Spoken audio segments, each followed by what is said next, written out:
Good morning, Muses. So today is the 1st of February 2026 and I'm just about to do the monthly elemental readings for February 2026. So I had a bright idea to come out into the woods. Where better to be when you've got all the elements. We've got the abundance of air, we've got the abundance of earth. We have some water here, and even though we don't physically have fire, we have the passion surrounding us. We also have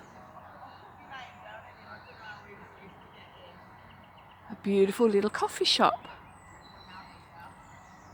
the Paddock Pantry.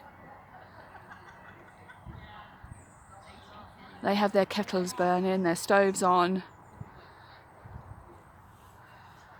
So what better place to do this and sit?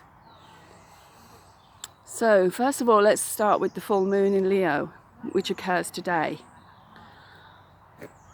It's asking you to embrace confidence, creativity, and emotional expression. It encourages individuals to take chances, set your intentions. Be the forerunner, be the go-getter. Because we also have Mars, which is in Aquarius, which is opposing the moon. So it gives us an edge, it gives us that edge of energy and power to manifest our visions. So what element are you? Let's have a look what the dice have for you and see what direction that you will need to go in to create your dreams and give you the power that you need. Ciao for now.